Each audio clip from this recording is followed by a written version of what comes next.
Leitura do Evangelho de Marcos, capítulo 2, versículo 1 ao versículo 12. Alguns dias depois, Jesus voltou para a cidade de Cafarnaum e logo se espalhou a notícia de que ele estava em casa.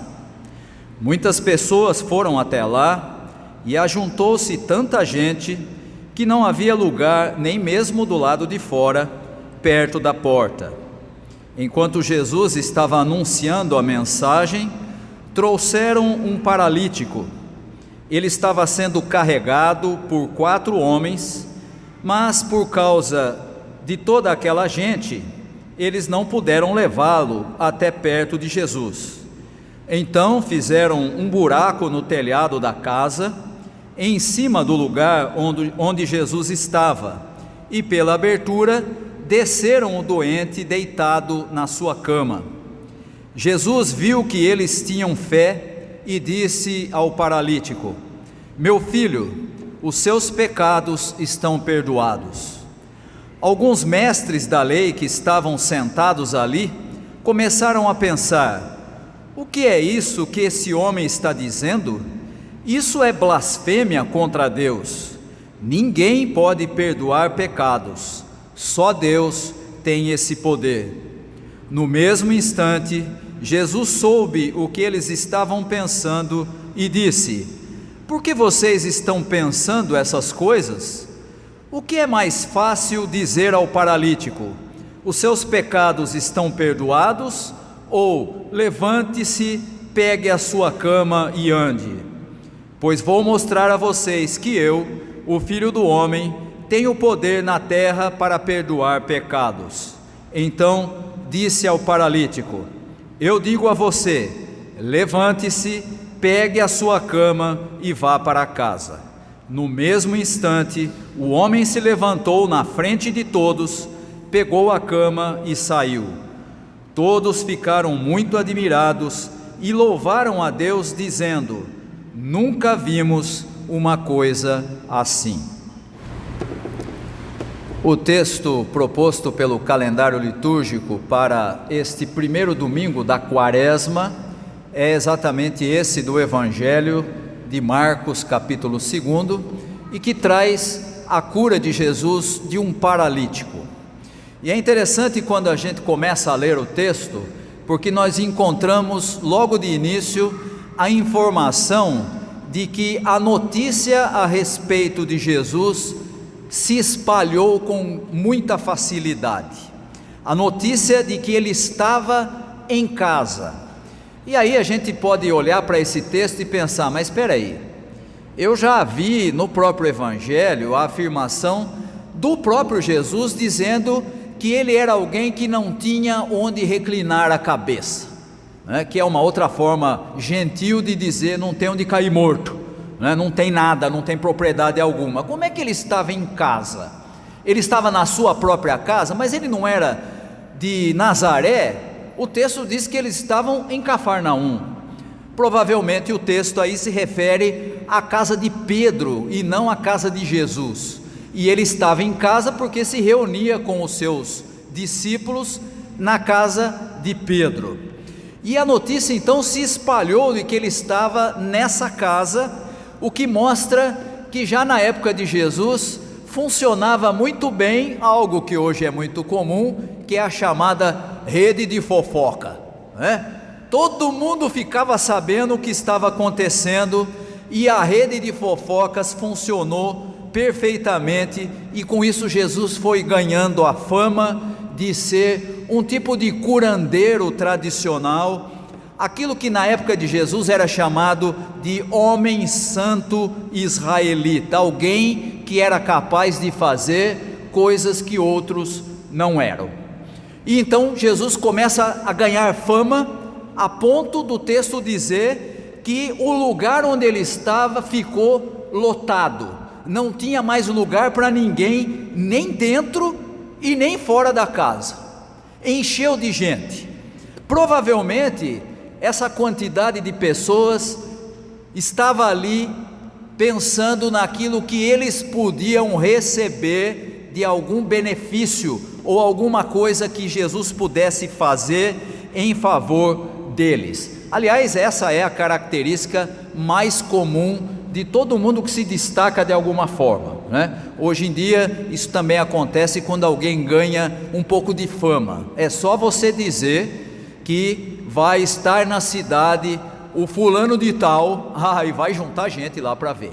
Não importa se é alguém lá do Big Brother, se é alguém que faz novela, ou mesmo, que também acontece no meio evangélico, o famoso pregador, o grande, e eu sempre tenho uma certa reserva quando alguém diz assim, o grande servo de Deus fulano de tal, né? Se é grande não é servo, se é servo não é grande, e portanto a frase está errada na sua construção, mas também acontece isso, né? Nós vamos receber aqui na cidade o grande servo de Deus fulano de tal, e pode ter certeza que o culto vai ser bem concorrido, né? Até gente que não frequenta a igreja, que vai assim muito esporadicamente na igreja, vai lá para ver, porque afinal de contas é o grande servo de Deus que está lá.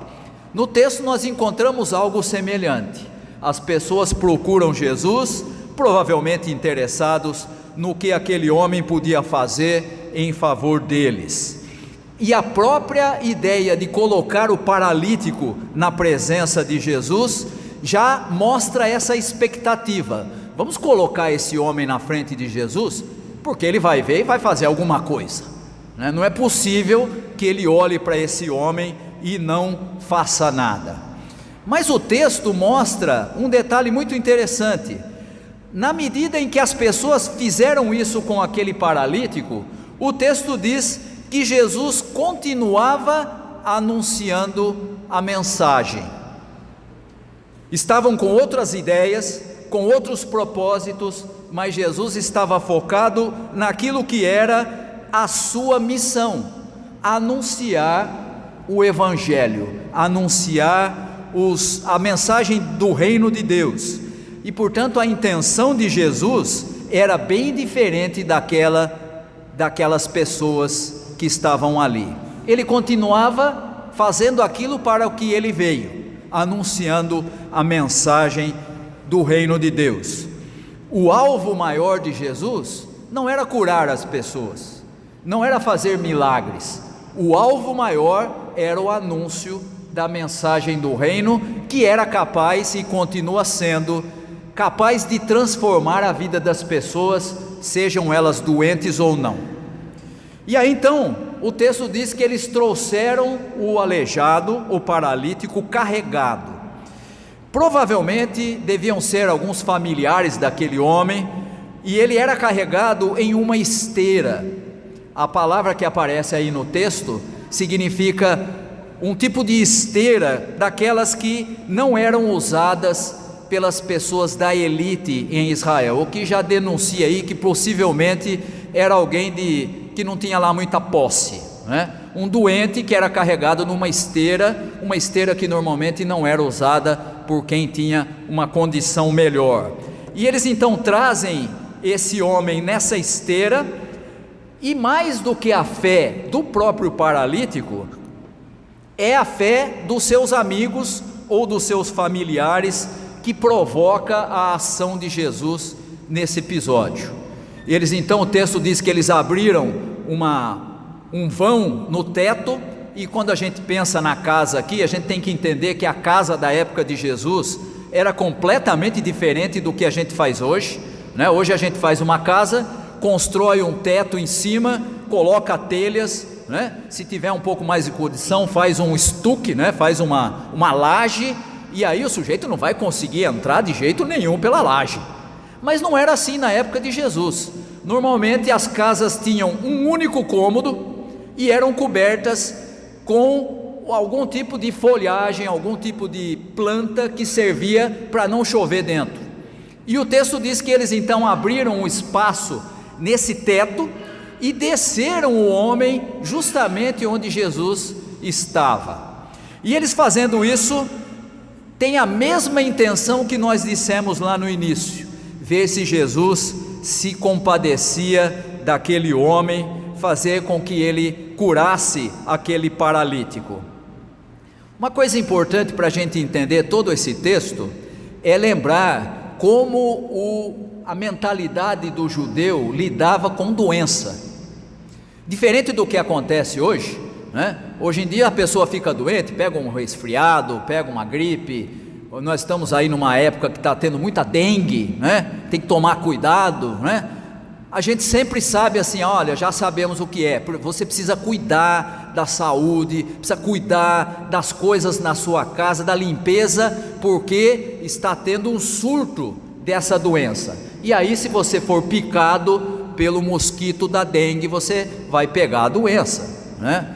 E hoje até tem já vacina para isso, né? Embora tenha gente aí que duvide de vacina, por mais incrível que pareça, em 2024, né? Mas ainda tem gente que duvida desse tipo de coisa, né? E nós sabemos que hoje as doenças têm o seu tratamento, têm a sua forma de ser cuidada. Na época de Jesus não era assim. Na época de Jesus, a doença sempre estava associada à ideia de pecado. Você vai encontrar isso de maneira muito simples no próprio Evangelho, quando Jesus se encontra com um cego de nascença e os seus discípulos perguntam a ele: mestre, quem foi que pecou? Foi ele? Foram seus pais? Foram seus avós? Alguma coisa alguém da família fez que é o resultado da doença dele, ou seja, alguma coisa, algum pecado, né? Aliás, não sei se os irmãos se lembram, alguns anos atrás, aqui mesmo no Brasil, começou esse tipo de pregação. Tinha uma pregadora muito famosa que ia nas cidades, dessa que eu falei, que quando chegava numa cidade todo mundo ia lá para ver, né? Que falava exatamente isso. Ela dizia assim: olha, você precisa entender que a Escritura diz que Jesus levou sobre si todas as nossas enfermidades. Então, se você está doente, não importa do que, é porque tem algum pecado oculto na sua vida. Voltou na mentalidade judaica, voltou naquela compreensão que os judeus tinham ligando a doença ao pecado. E Jesus vai demonstrar que não é assim que funciona, e vai desmascarar essa forma de pensar. E aí nós vamos encontrar a grande novidade do anúncio e do ensino de Jesus. Enquanto a religiosidade judaica discriminava as pessoas doentes, separava quem era bom de quem era mal, coisa que ainda se faz nas religiões, né? Não é da nossa igreja? Não é dos que creem? Não. É de uma outra religião lá. Então não presta. Bons somos nós, né? Demonstrando que de duas uma, ou nós não entendemos o Evangelho, ou nós estamos nos achando bons quando não somos, né? Porque a Escritura diz explicitamente que todos nós pecamos, todos nós necessitamos da graça e da misericórdia de Deus. Mas na época de Jesus, a religiosidade servia para discriminar, para separar os bons dos maus.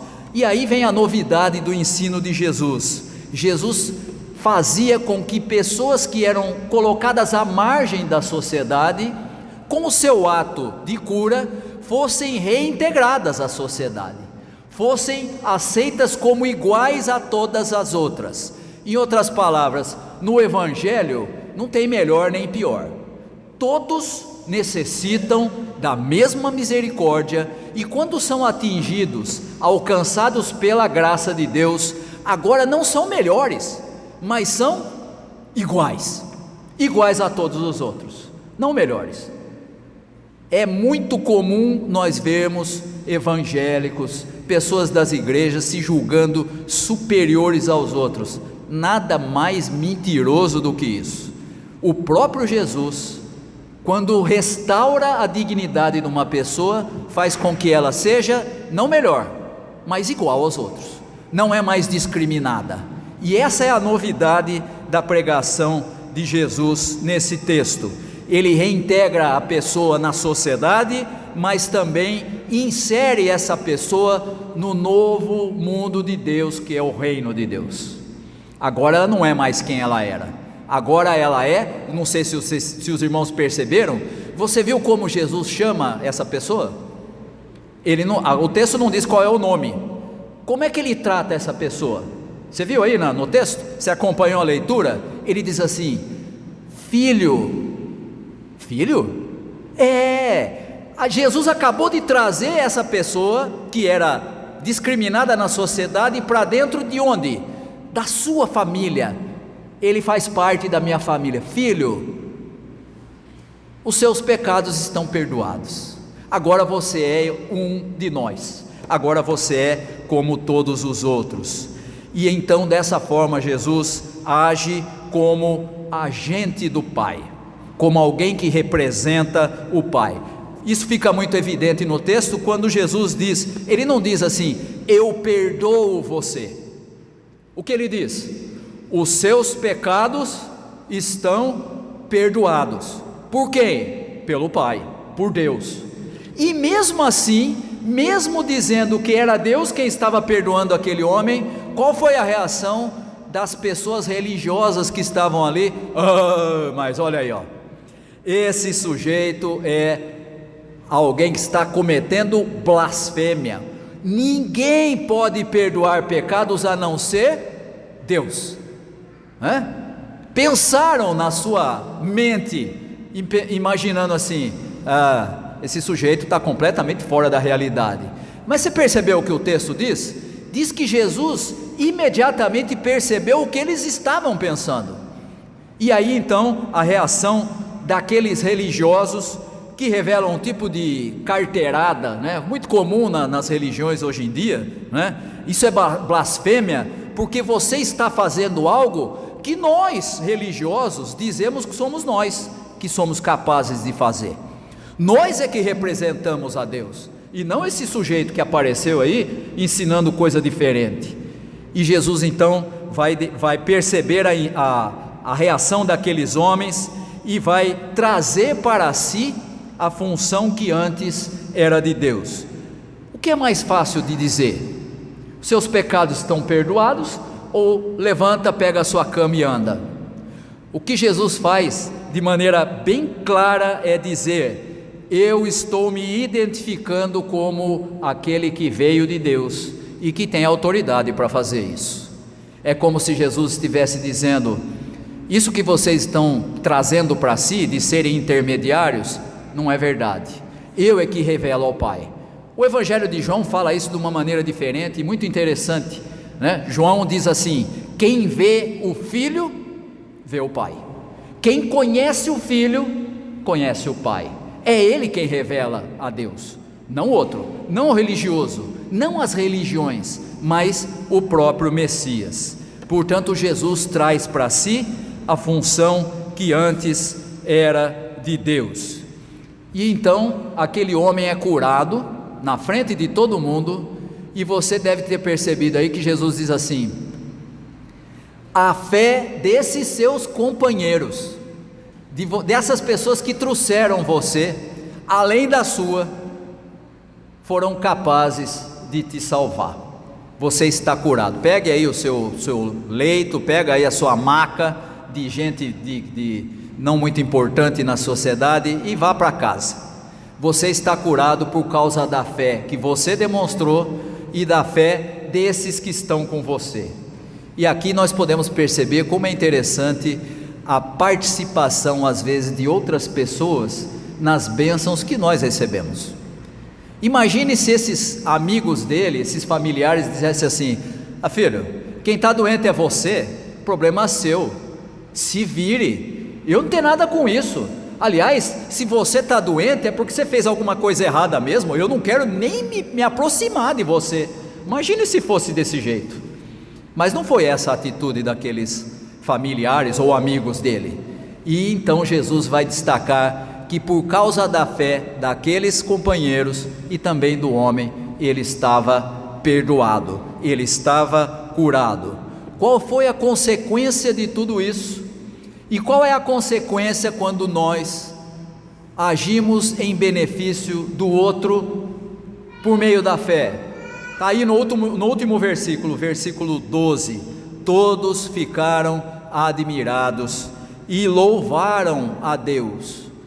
Veja que Jesus não pede que ele seja louvado, mas eles louvaram a Deus.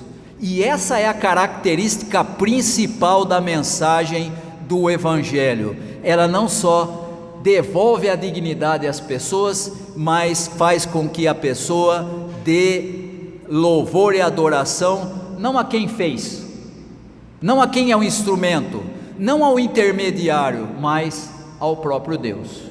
Essa é a característica da verdadeira mensagem do Evangelho. Por isso eu volto a dizer daquele caso lá que a gente citou no começo: quando você começa a ouvir que a pessoa que vem para fazer a pregação, o grande servo de Deus, é importante porque ele é um grande instrumento, meu amigo, você está dando louvor para a pessoa errada. Não é ele que tem que ser adorado. Se ele for um bom instrumento nas mãos de Deus, excelente.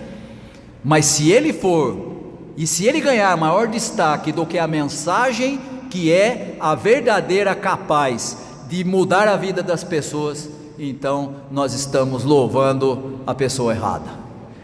Nesse texto, Jesus cura uma pessoa, devolve a sua dignidade, faz com que ela seja de novo parte da sociedade, um igual a todos os outros e não mais um discriminado, e com isso é Deus quem é adorado. A consequência da ação de Jesus é o louvor a Deus e o reconhecimento da condição dele, Jesus, como o Filho enviado pelo Pai. Outra forma de identificar o verdadeiro Messias.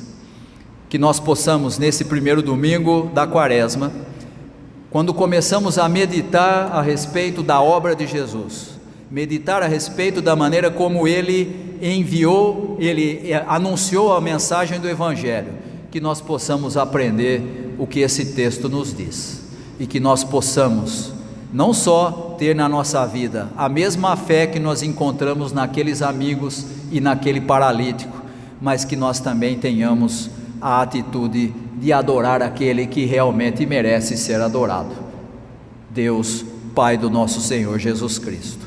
Que Deus nos abençoe. Amém.